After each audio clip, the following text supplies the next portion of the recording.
Jadi, di sini saya akan menjelaskan perbandingan morfologi bahasa Indonesia dengan bahasa lain. Di sini saya menggunakan bahasa Inggris.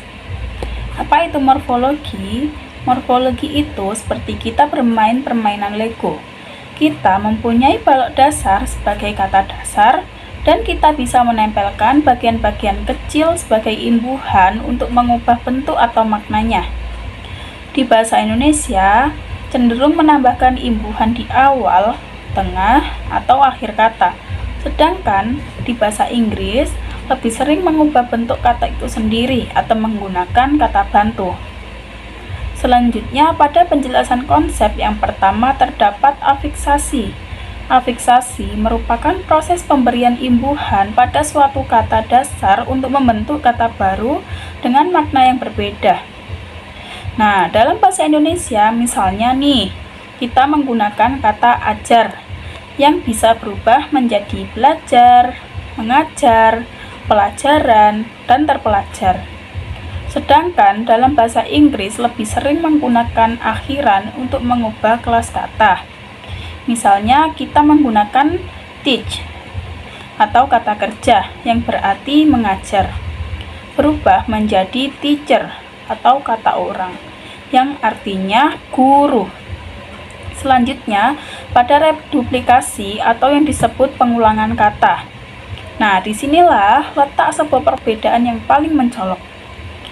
Nah, dalam bahasa Indonesia, kita menggunakan pengulangan untuk menyatakan jamak atau intensitas. Contohnya yakni meja menjadi meja-meja yang bermaksud banyak meja.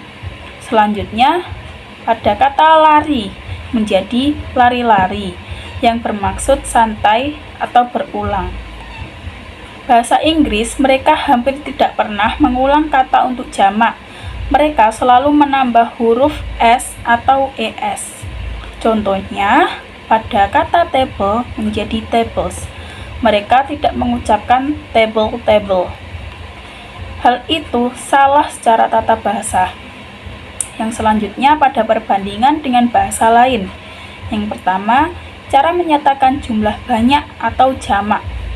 Dalam bahasa Indonesia, kita sangat bergantung pada teknik reduplikasi. Jika ingin bilang bukunya banyak, kita tinggal mengulang katanya menjadi buku-buku. Berbeda dengan bahasa Inggris, mereka tidak mengenal pengulangan kata untuk jumlah. Mereka menggunakan sistem sufiks atau akhiran, yakni menambahkan huruf S atau ES pada akhir kata, seperti book menjadi books. Bahkan ada yang berubah total bentuknya seperti child menjadi children. Hal ini yang disebut irregular. Yang kedua, perubahan waktu atau tenses. Bahasa Indonesia bisa dibilang lebih praktis dalam hal waktu. Kata kerjanya bersifat statis atau tetap.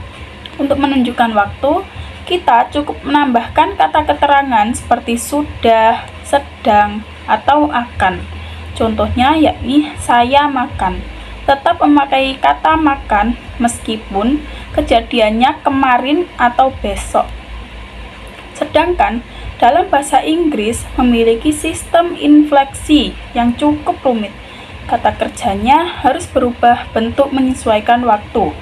Contohnya pada kata it yang digunakan pada sekarang bisa berubah menjadi ate, atau yang digunakan pada masa lalu atau eaten yang artinya sudah dilakukan. Jadi, kata kerjanya sendiri yang bermetamorfosis. Selanjutnya, pada perbedaan jenis kelamin atau gender. Dalam urusan kata ganti orang, bahasa Indonesia sangat menjunjung kesetaraan atau bersifat netral. Kita hanya punya satu kata, yakni dia, yang bisa diucapkan untuk laki-laki maupun perempuan. Di sisi lain, bahasa Inggris mewajibkan kita membedakan gender secara spesifik. Mereka memisahkan antara he untuk laki-laki dan se untuk perempuan. Hal ini seringkali membuat orang Indonesia yang baru belajar bahasa Inggris sering tertukar saat berbicara. 4. Menunjukkan kepemilikan atau posesif. Untuk menunjukkan kepemilikan, bahasa Indonesia lebih suka menggunakan sistem enklitik atau imbuhan yang menempel di belakang kata benda.